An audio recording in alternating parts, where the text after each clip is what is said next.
Give it a couple more seconds. Check it, man. All right.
What's going on, car guys and car gals? It's Lou Ramirez, the car guy. It's Fred Lenard's subprime hero. And we are brewing solutions on the Car Guy Coffee podcast with the man in the moon over here, folks. If you can't see it on the podcast, that's okay. But for those of you that are right here with us right now, do us a favor and tag a car guy, tag a car gal, and share. We're going to keep this happy mug right here so that y'all know what's going on. But speaking of mugs, let's go ahead and get a clink behind the moon over here. Bing, Spilt mine. Hold on. There we go. Hot stuff. Ready? Tink. All right. Well, we're ready to go. This is going to be a great show. As you guys know, if you've seen this picture before, you know who this guy is. Man, he's a superstar. He's a solutionary, somebody that I love getting to know a little bit more. He also got a little bit of a shoe game going on right now lately. I've been noticing too. Hey, if you got shoes, you the news to me. That's what I love hearing it. I love to see him. I can't wait to have him on the show and talk to him and hit them with five-liner. But what I can say is that everywhere you go, if you bring up his name, people say nothing but good things. Yes. If you walk into a room and he's there, he's smiling and he's talking with a group of people trying to share information. He's constantly trying to help this business get better. He's constantly trying to meet people and network and become the best version of himself. Man, if there's anyone that you can call solutionary, there's no doubt in my mind that Aaron Sheeks, I just spilt the beans, is the one, right? And I'm excited to have him on the show. It's something that I've been wanting to do. And once we got him on the schedule, I was pumped up about it. I'm ready to go. I'm ready to grow. I'm ready to get him on here. But before we go any further, Lou, you know what to do. Yeah, that's right. You know what to do, everybody. Share. We already talked about sharing, but car gal. Share. We need you guys to keep sharing out there. We don't want to stop. So we're getting ready to pull him on. Around. Because we have somebody great. We have right now. We have him. He's amazing. He is the one. It's out there. He is the only. Aaron Sheeks. Here we go. Oh, and there he is, and there he goes. He's got the dance going. You guys see it? Oh. Hey, what's up, guys? What's up? Happy Friday. This is going to be a great show today, folks. Before we get any further, we got to drop the 3 Fs. Come on, man. You know the deal. This is the secret handshake of a solutionary. Lou, break it down for him. You know the deal, Aaron. And one thing that I absolutely love is that you've been operating with these 3 Fs to get where it is that you are today. So let's get things rocking and rolling. Welcome to the show. But let's just make the first things you really say are forgive, focus, fly. So on 3, 1, 2, 3, forgive. focus, fly, and keep growing. That's right. We are there. We are here. It is time for the show. And like Lou said, it's time to brew. We are here to brew solutions, not percolate problems. That's right. Hey, we're here to actually highlight somebody that we find to be extremely beneficial for this business, somebody who uplifts this business, much like Lou and I try to do. And man, we're pumped up to be teamed up with you today to ask you these 5 questions. We call it the 5-liner. These 5 questions are designed to just show people what it takes to become a solutionary in this world, and also that this business of automotive is amazing, and there's amazing people in it. And you're one of them, my friend. So welcome to the show. Man, thank you guys so much. I don't know that anyone has spoke that nice about me in a really long time. So I appreciate you very much. It's always good to see my friends and see your faces. And look, long time, I guess, fan here. So it's a bit of an honor to be included on a Friday afternoon. So thank you for having me. Man, we're blessed to have you on, man. Seriously. No, I mean, like, here, look at Blake. There's somebody you know. That's an alumni of the show also. And we love some Blake Norberg. Hey, what's going on, my friend? I think if he's not done, he's about to finish 75 hard. I just finished my phase 2. So what's up, Blake? Appreciate you for jumping in. That's another alumni of the cafe. Speaking of, we have the incredible Kobe Joyner. What's going on, brother? Good to see you. And folks, be looking for his show. His episode will be coming soon. I can't wait to have him on the show live. Kobe's got a lot of new changes in his life. He's one of our best friends, and we can't wait to show him off and what's going on. Love you, Kobe. And then Chris Martinez. Love this incredible human who is another one that's been brewing solutions in the cafe with us. No doubt. Folks, there are so many people that are out there brewing solutions. Make sure that you get them in here. But Blake Norberg, Kobe Joyner, let me see, LinkedIn user. Who is that? Who's that over there? LinkedIn. It doesn't matter. They're just giving out names. They're tagging good. people. Welcome to the party. So glad that you're here. Chris Martinez, glad that you're here. Hey, everybody. Make sure that you keep sharing this around. But let's go ahead and get this brewing. I am excited about hearing about this 5-liner. But Aaron, welcome to the show. Welcome. Thank you. I'm ready too. I typically come massively prepared for this type of level of assignment, but I'm grateful that today I just get to be me. I didn't have to come nothing special other than just hot fire that I bring every day in the regular life. And so I appreciate you guys more than most would say out loud. And I'm excited to do the 5. Let's do it. I'm pumped up because I'm excited. The very first question is an amazing question. I think it all starts there. Simon Sinek says it starts with the why. So it is your why. I do know a few things about you before you answer this. I do know that you're a father and you do have 4 amazing little girls. It's in your description, and I love that. And I think that's a big deal for people to understand where your heart is. You're also a U.S. Naval veteran, right? You were an officer, is that right? I did a little bit of both. So I think I'll jump right into it. My why has always been an interesting thing for me, because it was less about what that I could accomplish and who that I could bring with me in accomplishing it. Right. As a kid who grew up in a small town in Ohio that was really lucky to have great parents and a great upbringing, but never really, I didn't grow up in a big city. I didn't know what that looked and felt like, the hustle and bustle. So the Navy gave me an opportunity to both relate with a world that was outside of one that I was familiar with, but also people that were outside of the world that I was familiar with. Right. And that was, that was the first time that I realized that there were other people that had really, really big, massive goals, and they weren't always centered around themselves.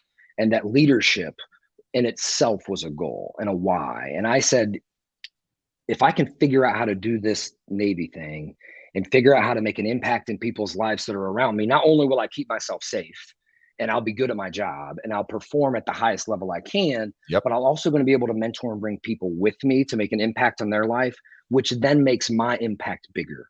Right. So I've carried this. My why is I want to bring the biggest, most positive impact that I can in any situation that I touch in my life. And I'm known for being massively transparent. I don't do it unless I can do it 100% with everything I have. There you go. And so it doesn't matter if it's my wife and that I love more than anything, except for maybe my 4 girls that probably have stolen every bit of my heart. I do everything. I do everything with 100% gas. And no breaks. So I think the why has always been bigger than myself. It's been bigger than what I can do directly. It's bigger than the impact that I can do directly. And I just try to keep it in line with God's plan and what the mission he sent me with. And I know that my gifts and what he's given me is for rent, and that I will not have it forever, and it is going to go back. And I want to take advantage of as much as I can with the gifts and the time that I have to leave the biggest footprint for my family that I possibly can. Amen. Amen. Wow. First off, I want to just Wow. tell you, thank you for your service. Yes. Thank you for that explanation of your why. And it's true. It's so deep, and it's right. It's at the core of you.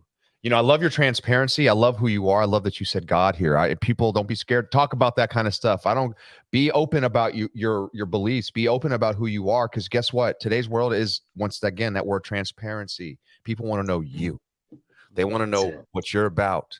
I know that you are a devout man. I know that you care about family. You care about people. And people, Erica Tiffany said it. People are the new currency. And that's exactly what it is. We need to value our people more than we do our wallets. We need to value our families more than we do the roofs that we're living in. We want to provide ourselves and our families and all these things great lives, but that's not what it's about. It's about caring. It's about love. That big L word, the 4-letter word, it's a 3-letter word, the 4-letter word, love. Spelling it right. LUV. You know what I'm saying? Hey, love, right? It's well, you're right, but it also, in order to make a great impact, you have to have great resources. There you go. And in order to have great resources, you have to make a great impact. And there is a circle of how you create that, whether it's with human beings or with processes or with products. In order to make a great impact, it is required to take great resources. And if you don't know how to generate those, you're constantly begging for them to make an impact in either one person or a group of people's lives. So the only person that can allow you to get great resources is yourself, by providing a great impact in someone else. Then they just come. So it's this great circle that, to be candid, I didn't have figured out, and I probably still don't know what I'm talking about. But I've learned in the last few years that the more good I put in the world and the more good I do for people, the more good I reap on the back end. So if all it takes is to be a great person and to live life through the path that God has kind of said, hey, this one works for you, maybe you should stay in it. Like, I'm going to go 120 miles an hour and nothing will stop. And nothing will stop. I love that. And I love that you said, and I'm going to turn it over to Lou once I say this one little things. I can keep talking for sometimes. But what I did love about the military aspects, you talk about how being around different people, and being able to understand different cultures.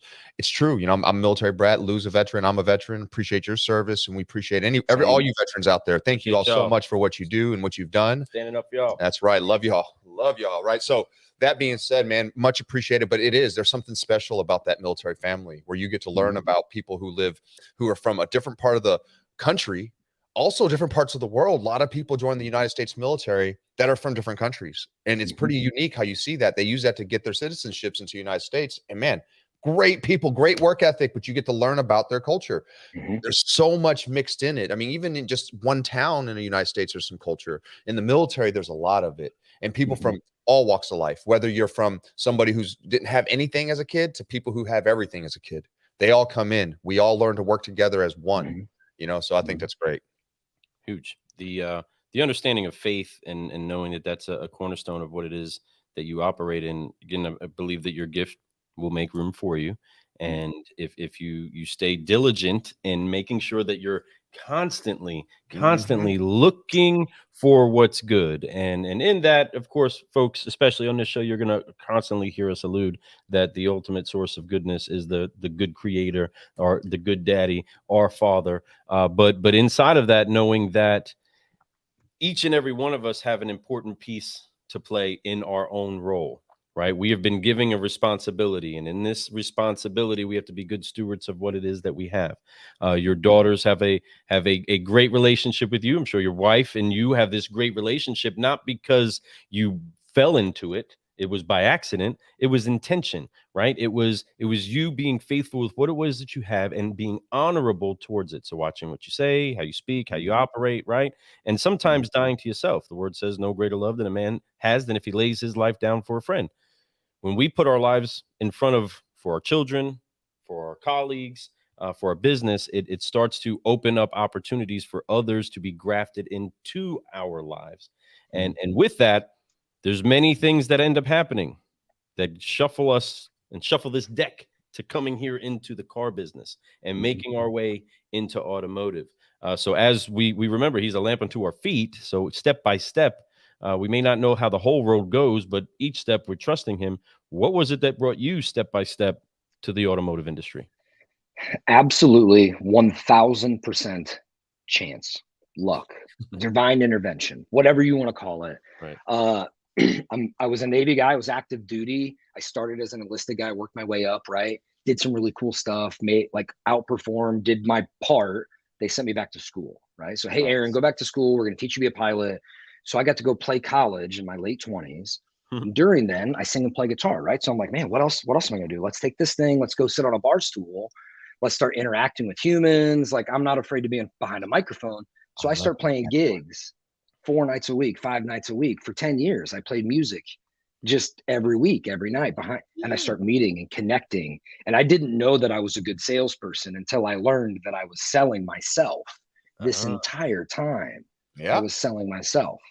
And a guy comes up to me, and he's in the automotive business. He's actually a really good friend of mine. He worked for a company out of Daytona and worked for a guy named Brad Tittle who built Gubagoo. And he's my friend Colin. He got me in the car business, and he said, hey man, I was supposed to go to Taiwan and teach Taiwanese Air Force guys how to do stuff. I was going to go live in Taiwan, and I thought that was the path, right? And he said, you're supposed to leave next week. I said, yes, sir. He goes, man, why don't you not go and take this job learning how to sell this software tool in automotive? And I was like, I'm a pretty educated guy. I make a great living. I got, I think I got a plan. And he said, no. What are you going to do after that? Like, what are you going to do the rest of your life? What's your big plan? What do you really want to do? And I said, well, it's not that. Like, that's how I'm making money, but that's not what I want to do. So I said, okay, took a massive pay cut, didn't know what I was doing, and started working for this teeny tiny little company called Gubagoo that had like 65 dealers. So right? Literally, like, took hundreds of $1,000 pay cut, come take a job. I walk in the first day, we're working on plywood and 2x4s in like an old Jimmy John's office. And I'm like, what did I do? What have I done? Yeah. What have I done? And I just started learning the business, right? Like, how do you talk to dealers? What's the language? How does it work? How does it pack? And I just started learning. Next thing you know, 3 years go by and we sold thousands of dealerships. Yep. And I figured out how to do it. And then and then what kept me, I think what brings you here is the people and the opportunity and the way to make money, but why you don't leave. Because lots of people want to leave, but they don't. You don't leave for 2 reasons. One, if you're in automotive and you don't make money, you're not good at what you do. You can make right. You're not good at what you do. Let's just be transparent. That's who I am. Honest, if you are in automotive, you work with salespeople. Every single person in the business sells. And if you don't make real money, you're not good at it. But if you are good at it and you can relate to people, you can make a great living, and you relate to real human beings that have real impact in local communities everywhere on this planet. Exactly right. And no one knows how big of a deal they are unless you are in the circle. Like, you don't know, like, they're not even clients of mine. Like, Bill Harris Auto Group in Ashland, Ohio, a town this big, has such a massive footprint in that local community that, I mean, it's like celebrity star status. They provide jobs and they provide income and they provide modes of transportation and they solve dreams. And people don't look at car dealers that way until you start to understand who they are as people and what their business does for the community of the people. Right. That's what keeps you here. Like, yes, you can make great money. Yes, you can provide for your family in a great way. But the real reason people stay is because you have the ability to make a real impact in a community via an automotive dealership, via that business. So on the freaking money on that. I love that. First of all, I got to just point out the fact that he said he played guitar and he sings. I didn't know that. Yeah. I like you more now. Totally love you more now. Like, totally cool, bro. That being said, man, multi-talented guy, right? You go to college, you prior military, you worked your way up in the rankings to become an officer, to possibly be. Did you end up flying? I went to flight school, and the way of coming out of flight school just was, I saw an opportunity that was overmanned pilots. It was making changes in the business, right? It was, hey, it's get out now or stay forever. Yeah. Right. I hear you on that. I met my wife and family and knew that although I love that job, I loved wearing that uniform. I will bleed the red, white, and blue. Yeah. It was time for me as a leader, as a thinker, to do something different. The world needed it. Your God was calling on you, putting the nudge on you, like, hey, look, you've done everything you can here. We appreciate it, and this was needed for you to get to where you're at today. But here's where you need to go now. This is the next step. And I just, people told me I was crazy. People told me I was out of my mind. Like, what is wrong with you? This has been so great for you. Like, and it was the time to make a move. Look at Colby being nice. Colby saying, yeah, he's flattering as well. But I think I just knew there was something bigger, right? Even, my own family is like, hey, are you sure? Like, this is a guaranteed paycheck for the rest of your life. Like, you're crazy. You're good at this. What are you doing? And I'm like, I can do more. It can be bigger. Yes. It's a math problem, and I know the formula that I have and what I'm capable of. Right. All I got to do is work. If I just put the work behind it, it's going to happen. That's the thing. And that's what happens with most dreams that we end up accomplishing. Most mountains that we end up climbing is that it was just kind of like, and it seemed crazy. But when you took one step, you took another step, you took another, next thing you know, you're at the peak. It's amazing. And that's what it is. And that's the kind of power that we have as humans if we really put work behind all our faith. You got to have faith first. It doesn't look as big once it's underneath your feet. That's an amazing story. Thankful that you came into automotive. What a perfect example of what I'm trying to talk about during our shows is people from all walks of life can get into this business. There's not just one way to be an automotive. You don't have to just sell cars. You can come in here and sell software. You can come in here and make software. You can come in here and build a whole detail department. If you love cleaning cars, if you love motors, you could work on motors. You could help design cars. I could keep going on what automotive entails. I can go all day long about it. Find that niche, but this business needs more great people like Aaron in this business for that type of reason right there. Because of his mind, look where he went, look where he's going, his heart of wanting to cultivate people, help them grow. These types of things happen. You are a mentor to so many, right? I know you are. But at the same time, I know you have mentors. Oh, absolutely. Who would you consider some of your greatest mentors in your career up to today? That's a tough one, right? Because I can imagine. I think there's been just people at different stages of my life that have made such massive impacts that there's no way that I could leave them off the list, right? So I guess, like, I start at the very top, and I promised that I wasn't going to get emotional today, but like my dad is my guy. That's my hero. He's the guy. Like, go to work every day, do a job you hate, go to a place you hate, do it all for a reason bigger than yourself. Quit it, right? Grow up, watch that every day, and you'll know that there's bigger life and purpose than whatever problem you have, or vending machine didn't work, or whatever thing is bothering you. Watch that every day, and you know that you can do more there's bigger things to solve in life. Sure. Right? So I got to start there. Once I hit the Navy, it was different. Like, my Navy is different than today's Navy, and everybody says this. And if you talk to a guy 30 years older than me, he says the same thing, right? Yeah, it's not my Army no more, right? You'll hear it if you suit up, you'll hear it. But I think the Navy I was in was so focused on building fire-breathing dragon leaders that didn't just hold the team accountable, but held themselves accountable, and preached a level of attention to detail that doesn't exist in college, that doesn't exist in anywhere else in planet Earth, unless this is your job, is to pay attention to every aspect of your life and every detail for the next 6 months. That's it. And not even everywhere in the military gets to do it. I got very fortunate that flying planes put me in schools and training positions that made me perform at the highest peak of both physical and mental, kind of what they wanted to push you to the point. And I learned what I could do and what I could not do. But by paying attention to everything, like, why is there a string hanging off of the underside of my collar? Why didn't I clip that? That level of detail carries into life. Yep. And it doesn't exist in college. It's not that impressive.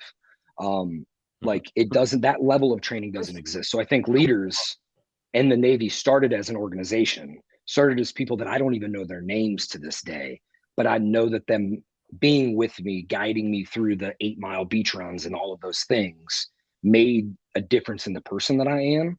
Yep. But I specifically have a couple guys, we call them sea daddies in the Navy, right? Somebody that took you under the wing and taught you. I have you know what I mean? Like, I have a couple, like Scott Close is here, is in Jacksonville. We play golf Still to this day, my Master Chief Hatfield's still a mentor of mine. So guys, when I was a young dude that said, hey, you're real cocky, maybe turn it down and learn something for a minute, right? It's just a thing, right? I say this lovingly because another mentor of mine was my grandfather. He used to say, you can't hear, what God is saying if you're too busy talking. True. And it was kind of the same thing that was passed into the Navy is you can't hear me and how to do what I want you to do if you're too busy defending yourself or talking during the part you should be listening, right? So key aspects there. I think mentors today are interesting to me. Like Chris Martinez is a mentor of mine. Jim DeMeo is a mentor of mine. Like business partners I have are mentors of mine. But I think I found mentorship in places that are not directly connected to me. Yes. I'm relating to places like in books that someone who sat in my seat that maybe doesn't know me, but has solved the same problem as me before and is helping me, find the path in a different way. I think mentors today in a digital world can come from an Audible book, can come from a podcast, can come from, so I think it's a accumulation now of content that I put into myself that allows myself to stay positive and hungry and driven. And I've had lots of mentors that have taught me that, hey, this is important. Protect your mind, protect your brain, feed yourself positive things. Mentors did that. Yeah. But I think at some point you have to be your own mentor and be responsible for what you digest and be responsible for what your brain thinks and feels. Yeah. And you have to own that and move forward. Right. So lots of great mentors, lots of great people, but I think real mentors have real lessons. Lessons live forever. Ooh, mentors dude. You can just like in all mentors, we can all lead anyone to water, right? It's just that I've said this earlier today when I was talking with people. It's truth though. You could bring so many people to water, but most of them just won't drink it. And maybe not today, but maybe they'll drink it tomorrow. But the point is that as leaders, we do that. We have mentors and we can sit here and be honest. And I know you have. There's someone that has given you advice, even your own father, and you didn't listen to it at first, right? 100%. And then you through your own experience. We all get that. I should have just done what he said, right? We've made our own mistakes, but that's the older we get, the less we do of that. Like we're like, you know what? I am going to try that because it's probably going to work. And it does make a difference. We understand as the hourglass starts to slip that sand out for us, we're starting to see that sand is not so heavy on top anymore. And we're like, okay, now we have to really start focusing in getting that stuff done. Well, we try to coach that down to the youngers and let them know, hey, you can do that. The superstars out there, the Aaron Sheeks out there, when they get told something when they're younger, they took a lot of that in and they were able to excel with that. Be able to take, somebody that you see daddy and say, hey, thank you for teaching me this, and I actually listened, but I can guarantee he told that to everyone. And not everyone listened, right? And that's the thing. So we want people to listen, and it's great that when you take it in, you see that there's results from it, and now you're able to pass that on to others. That legacy goes through you into the next person, the next generation after that, and so on and so forth. If it doesn't snowball, we didn't do our job. Amen. Right. If it doesn't get bigger as we roll it downhill, we didn't do our job. Right. Yeah. It didn't stick to us, and we didn't build upon it. Nope. And I love that. And I love that.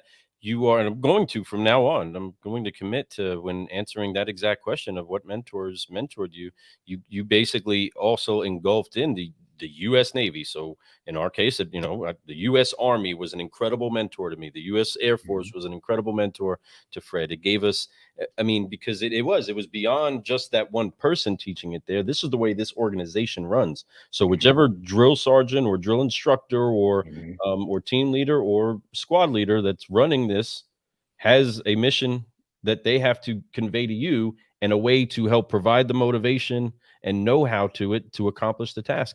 And that taught so much. It did. Even the attention to detail. Like he mentioned a moment ago, the little string on your collar hanging off, that was no good.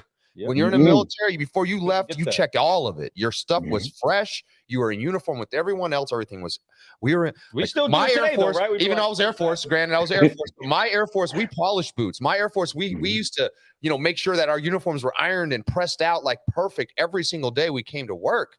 It was different. We had shaved faces with no stubble. I mean, your hair couldn't touch your ear. It was like so picky. It was like, but I love it.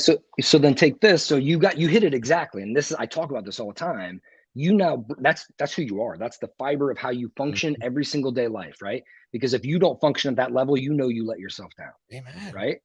So if you can now imagine that you're selling software, and if you don't show up and you haven't had that same level of preparation where like I didn't check my gig line, I didn't polish my boots, I didn't do my thing. If you're selling software, supporting software, building something, selling cars, spinning leases, whatever it is, if you don't come in with that same level of mental preparation, but also physical preparation and ready to like go to work, then you ain't ready. Right. No, you're not here. Then Can't you're tell you not how many ready. people had to go home because their pants looked like they pulled them out of a bottle.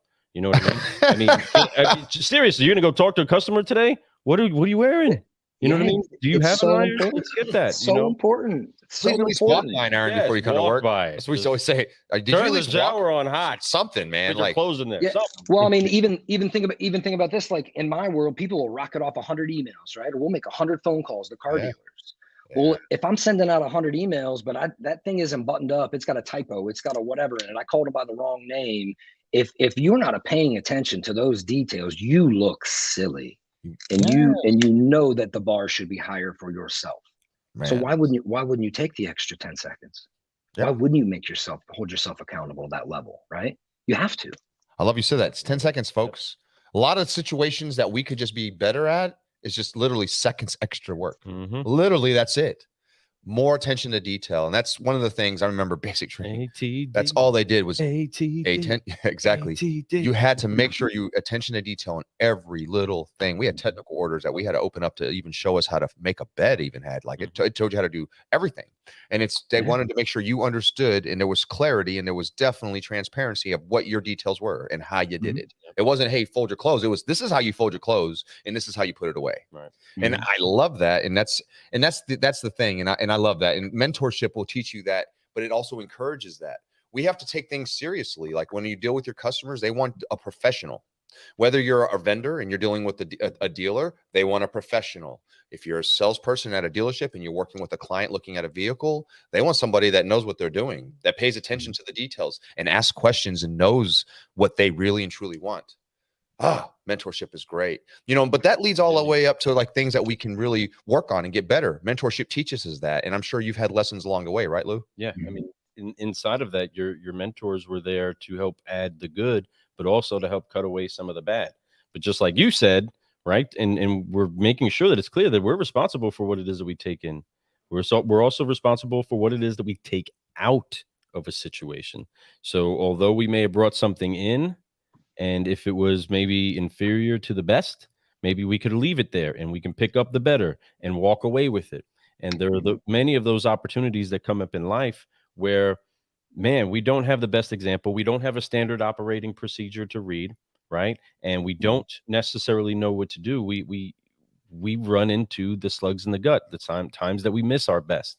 As we touch base on the military, right? They fine tune it to, not everybody makes it to jumping inside of an aircraft, right? So many people would think that just because you join the Air Force, you're going to start flying planes.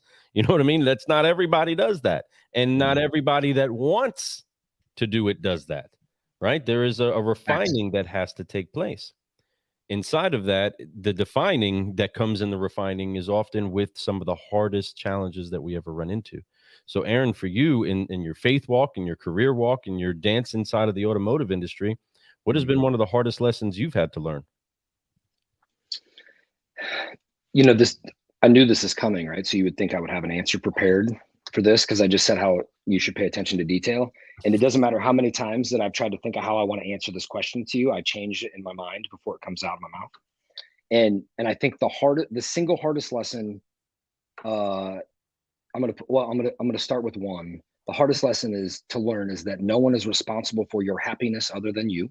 No one, not your wife, not your kids, nothing. When your feet hit the floor, there is one person responsible to whether you are going to conquer that day or not, and it is just you. Now, who you decide to surround yourself with after that and what you decide to do with that, different story. But one of the hardest lessons I had to realize is that no one is coming to save me. It's up to me, and I got to do it. And if I do it right, then other people will follow me, right? And then we get back into other stuff. But no one is coming to save me. The hardest lesson, number one. Number two, I'm going to reiterate. I know lots of people have said this on your show before. I'm going to reiterate one that I saw yesterday. You in business, hardest lesson professionally in the automotive world is you think you're a big deal. Mm. You think you're more popular than you are. Mm. You think you are as good or better as whatever. And when you make the leap into starting your own company or selling another tool or doing something that you're responsible for doing it, whether you're a dealer and you used to know hundreds of dealers and now you cross to this side of the desk, or maybe you're a vendor and you used to have hundreds of dealers and now you switch the other side, you are not as popular as you think. And there are a lot less people willing to help you than you think that there are. There are a lot of people that will talk to you, and there are very few who can actually help you. And it is a really, really hard lesson to learn which ones are the right ones that can help you and which ones are just sharks looking to ride your coattails and or take or to benefit themselves with it. Wow. It's wise. There's lots of much wiser sayings from lots of books before me, but the world is not a nice place, and business is especially not nice. And if you don't come into it with a spear that is filed to an absolute tip, ready to go to battle every single day, someone will take advantage of you. And you can be the nicest guy on the planet, and you can make an impact on everybody you want. And you could have helped this guy get a job where he now does 20 whatever stores, and 6 weeks later he won't take your phone call. No. Because it's people aren't always in it for the greater cause, they're in it for their cause. And the hardest lesson in life for me to learn is who are my people, and who are people that look like me, sound like me, but are not my people. Yeah. No, right? I And totally. which ones do you pull in behind the curtain, and which ones do you smile and nod at from across the street? Right? Come on. True. You are so right. You are so right on the money. That is a tough lesson to learn because especially when you love people, right? You just That's the thing, is when you genuinely when you love human beings and you want to talk to human beings, and you if I'm talking to you, it's because your time is valuable and so is mine. Let's have a real conversation. Yep. That's how I operate. It's hard when someone's like, well, let's go talk to this guy to see what I can get out of him. Or let's go see what we could do this, right? Yeah. If someone's coming to you with an agenda, it's hard to detect that. It takes a little bit of a spidey sense. So it's a hard lesson to learn, especially in this game. There's a lot of good sales guys in this game. Oh yeah. Especially this game. This game is it's unique. It's unique. Very, very good guys out there. Good car guys, I should say, right? But you know, they definitely can really put a cloud up there, and sometimes you do have to get through that fog to figure it out. You know, that fog sometimes can be very confusing. It looks like somebody, it's really not. You know, and have we ran into that? We have, you know, but you know, especially in our fog. Oh man, right? In our fog, in our fog, we would throw the little military acronym on that is the favor of God, right? As you get there, it gravitates people no matter what. So good and bad come in, and that's why, like you were saying earlier, on being careful of what it is that you take in, you're responsible for that. So that relationship coming in is you're responsible for that, and you have to be cognizant of who has a voice in your ear that can steer your direction and who you're just an ear for. There is a difference, you know what I mean? And inside of that, we're learning a lot of that, especially now, right? We've never had so many great people at our disposal to speak to in the industry until recently. Yeah. Now we have so many great voices, and there's conflicting. Right. There's many different beans inside of the bag that have to get blended up, and we got to grind that out. But ultimately, you got to be careful who you actually receive from. It doesn't mean that you can't listen. Doesn't mean that, like you said, you can't nod, wave. You can love. You love. Only so much can have a root inside of you once it gets sown in. And that is a great lesson to learn. It is, you know, but all perspectives matter, and understand that even ones that you don't agree with, you want to listen to, but that doesn't mean you agree, and doesn't mean you follow. Just means you hear it and you understand why they think that way. You're like, okay, I understand why you think that way.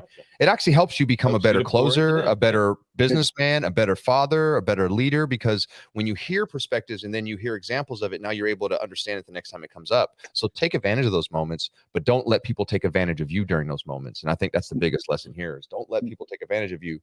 Just be a good person and do the right things always, right? Of course. But also understand, like you said, be ready to go to war, because people are going to try to go to war with you, and you can go to war in a multitude of ways. You know, I'm sure that Aaron can show you a way, I could show you a way, Luke can show you a way, and every one of us will show you a different way. But one thing that we would always do is lead and follow with love at the end of it all. Make sure it's the right thing, it's the right choice, and that it's exactly what God would want us to do. So those are hard lessons to learn. Those are lessons we need to learn. And those are great examples. And I love that you brought up a couple of them. And I think that's great. Personal, business, people listen to that. They all translate together at the end of the day.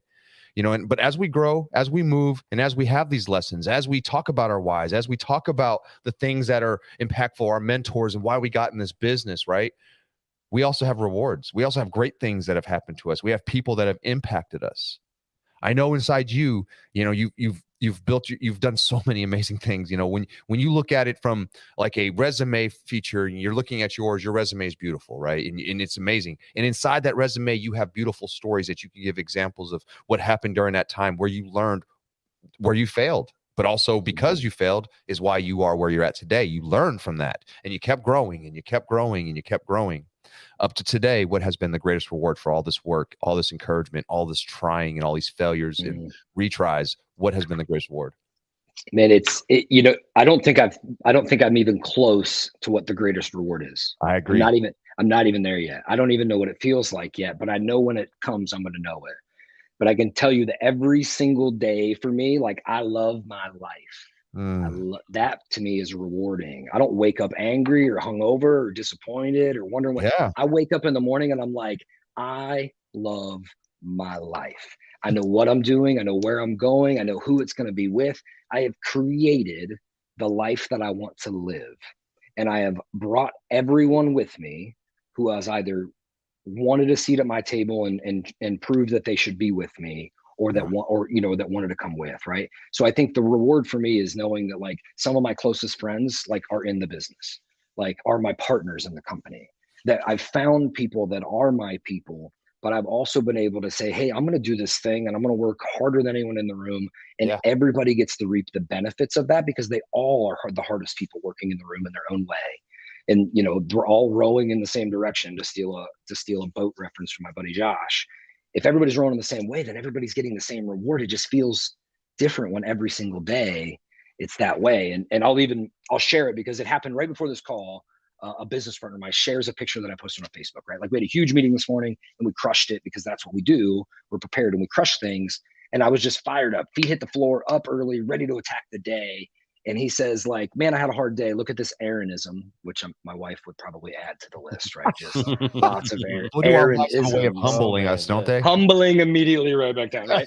But these Aaronisms of just like, that's just who I am. And it's who I am because when I wake up in the morning, the life that I get to live facilitates that, right? Like 5 years ago, that wasn't the case. 10 years ago, that wasn't the case. I was getting up, doing whatever. I wake up today and I'm like, I don't know what's on my schedule. I don't know what's on my calendar, but I know I'm going to crush it, and I know I'm going to love it. And I know I get to do with everybody that I care about that's with me. So like that part right there, like, man, you can keep whatever rewards you want. I like nice things. Don't get me wrong. I like all that stuff. But to me, like, waking up every morning knowing that I'm happy, fulfilled, and meaningful in someone else's life is the reward. Yes, sir. Yes, sir. Good claps to that. What a way to think about it, man. All right, crowd, you can sit down, settle down, crowd, settle down. But no, in all honesty, man, yes, I love that. I love that. I love that. I love that, because that is it, man. There's something special about having that feeling when you wake up, knowing that no matter what happens today, I'm going to crush it, because that's what I do. I wake up every day and I look for ways to be better. I'm trying to be a good person. I love my family. You know, in your heart that you're on the right you're going in the right direction. That's the thing. Like, it's tough when you wake up and it's the opposite feeling, like, man, today is horrible. I felt that. I know what that's like. I don't want to go do this today, you know, and it's so much better when you have the complete opposite end of that. When you wake up on the right side of the bed, as they call it, right? And when you could do that all the time, that's the greatest reward you can have. That's peace. That's love. It's freedom. That is exactly what that is. That is freedom. Love it, man. Congratulations to you, man. You're a stellar individual. We love watching what you're doing. The AutoMiner is doing some amazing things. You're affiliated with nothing but right people. You're doing the right thing for businesses out there. You're trying to find a way to make everyone out there happier, to make things easier, make things more enjoyable. That is the key. And when you can do that, you know you're doing the right thing. You know you're also doing things in your personal life that reflect that also. Booyah, there's your recipe, folks. It's not asking you to change. It's just asking you to be consistent in everything you do, not just one thing good at. You can't just be good at family. You also have to be good at relationships with your friends, good at your business. When you're well-rounded, it's like a wheel. It runs really smooth. The wheel doesn't have any imbalance in it. But the moment that you're not, that wheel is unbalanced. It's like bumpy road. Bumpy ride is what life's going to feel like. Oh my God. I'm going to feel like Jim Carrey and, you know, When Nature Calls, and he's in there driving around, right? You don't want to be that way. You want it to be smooth riding. And the way you do that is you make sure that every single day that you're fulfilling all parts of your life. I love this, man. Aaron, you're an amazing individual, brother. Your story is fantastic. I know that my audience, all you solutionaries out there, would agree that he is that type of guy that we can all agree that he is 100%. 100%. CGC approved, right? Congratulations. And there's no doubt about it. Yeah, right. And him and the AutoMiner, all CGC approved. We appreciate you and everything that you've done. Is there any final words you'd like to say before we get out of here today? No, I appreciate you guys. Hey, don't forget, the AutoMiner, you can find us at theautominer.com. We are the most comprehensive, clean customer database platform with turnkey marketing services. So if you're an auto dealer, you haven't seen what we're doing, you haven't seen what data hygiene really looks like, what your data really looks like, let my team help you. Let me show you. We always put our money where our mouth is. It's been a pleasure being on the show. I can't think of anything that I would rather do than maybe hang out with my best friend, drinking coffee on a podcast. So cheers to you two for building what you have, and what a great job that you get to do to hang out, right? So I think grateful for the opportunity, proud to call you friends, super stoked for what you guys are building in your own lives and business. And man, I can't wait to see you at the next show. Yes, sir. We'll get to hang out. We'll have some fun, folks. There's his email address. You heard him say the website. You know where to get a hold of him. If you want a quick, just non-hassled demo, they're just going to tell you what they can do. And if you see something there you like, great. If not, you're going to at least learn something. Take one thing out of that conversation and go out and apply it. It will change your life. Appreciate you so much for being on the show, Lou. Let's do this. So car guys and car gals, help us to finish this off the right way. Once again, you all know the deal. I am Lou Ramirez, the car guy. And I'm Fredlin Arts, the subprime hero. And we have been brewing solutions on the Car Guy Coffee podcast with an incredible solutionary, the one, the only, Aaron Sheeks. And we're going to forget Focus Fly and head on out of here, everybody, on 3. 1, 2, 3. Forgive. Focus. Fly. And keep growing. Keep growing. We appreciate you all. We honor you all. We love you all. Aaron, we'll see you soon. Talk to you later, everybody. Peace.